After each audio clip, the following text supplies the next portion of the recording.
দুর্গাপুজো পেরিয়ে লক্ষ্মী পুজো পেরিয়ে এখন কালী পুজো আসতে চললো, আর আমার সেই দুর্গাপুজো দশমীর ভ্লগ এখন আমি পোস্ট করছি। তার একটাই কারণ, আমার ভ্লগ করা আছে ঠিকই, কিন্তু এত ব্যস্ত কাজের মধ্যে দিয়ে আমি একদম কিন্তু ভ্লগ করে উঠতে পারিনি, মানে পোস্ট করতে পারিনি।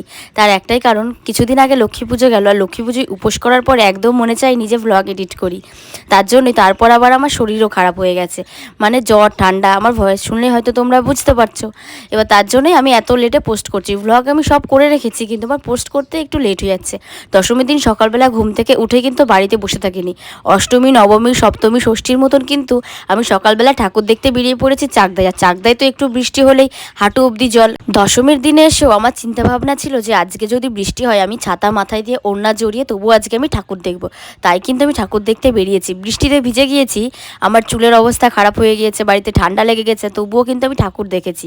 তারপর আমি যেখানেই থাকি না কেন, দশমীর এই সিঁদুরদানের সময়, মানে মাকে যখন বরণ করে সিঁদুর দেওয়া হয়, সেই সময় কিন্তু আমি ঠিক বাড়িতে চলে আসবো। বাড়িতে এসে কিন্তু মায়ের সাথে যাবই, মানে আমি এটা প্রতি বছরই হয়। আমি যেখানেই থাকি না কেন, আমি কিন্তু ঠিক ওই টাইমের মধ্যে চলে আসি। এবছরও কিন্তু আমি চলে এসেছি। এসে কিন্তু মাকে বরণ করে, মাকে সিঁদুর দিয়ে সবাই মিলে একটু ভিডিও ছবি তুলে মাকে সিঁদুর দিতে গিয়ে এই সময়টা কিন্তু আমাদের ভীষণ ভালো লাগে। তার একটাই কারণ, সবাই মিলে একসঙ্গে যায়, সবাই সিঁদুর দেয়, তারপর ছবি তুলি, ভীষণ মজা লাগে এই টাইমটায়। তবে তার কিছুক্ষণ পরেই মা সবাইকে বিদায় জানিয়ে চলে যায়, তখন তো আরও ভীষণ মন খারাপ লাগে।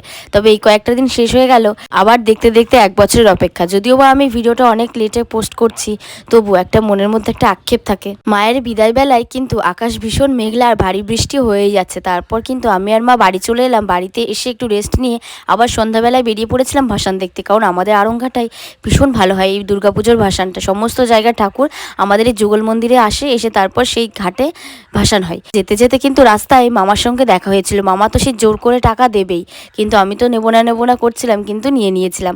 তারপর আমরা চলে আসি ঘাটে। ঘাটে এসে কিন্তু একের পর এক ঠাকুর ভাসান হয়েই যাচ্ছে, আর ভীষণ ভিড়। আবার দেখতে দেখতে এক বছরের অপেক্ষা।